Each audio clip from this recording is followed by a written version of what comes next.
meron akong meron akong pagdududa ha, na magbebenta sila ng 20 pesos per kilo na bigas pero hindi pang tao, pang hayop. Kanang ginatawag nila og ano sa bana sa murag lamaw. Pag sinabi natin 20 pesos per kilo na bigas, yung pwede kainin ng tao. Hindi mga baboy ang mga, hindi mga hayop ang mga Pilipino. Kapag nagbenta kayo ng 20 pesos per kilo, bibili kami lahat kasi pwede siya kainin ng tao.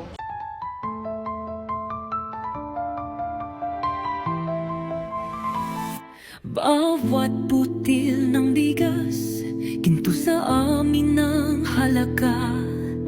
Pagtulo ng luha sa insulto na aming napala.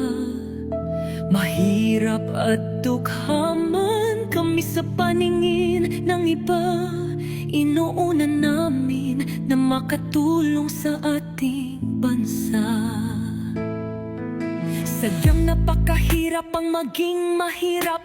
Bigas naming ani ay inihambing sa darak. Pang animal, pang baboy at hindi pang tao. Ganyan katindi ang pagyurak na parang aso. Hindi baboy, hindi hayop, kundi kami ay tao. Taong handang tumulong sa mga kapwa Pilipino.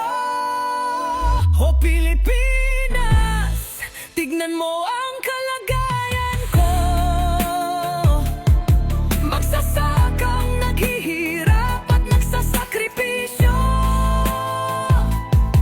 Dugo at pawis ang aming ipinubuhos. Makamtam lamang ang katagumpayan mo. Sa bigas, mahirap ka man o mayaman, parehas na kanin sa ating hapagkainan. Mahal man o mura, sa presyong magkaiba-iba, papawin pa rin ang gutom at hapdi ng sikmura. Tagumpay ko, tagumpay mo,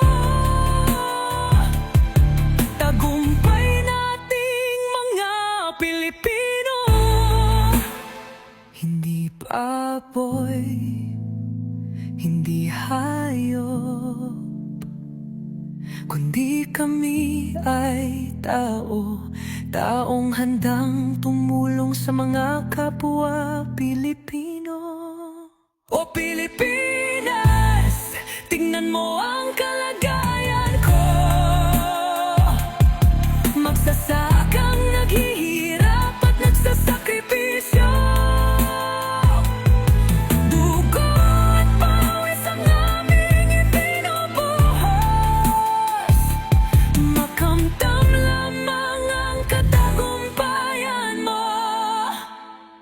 Hindi baboy, hindi hayop, kundi kami ay tao. Taong handang tumulong sa pag-asenso ng bayan ko.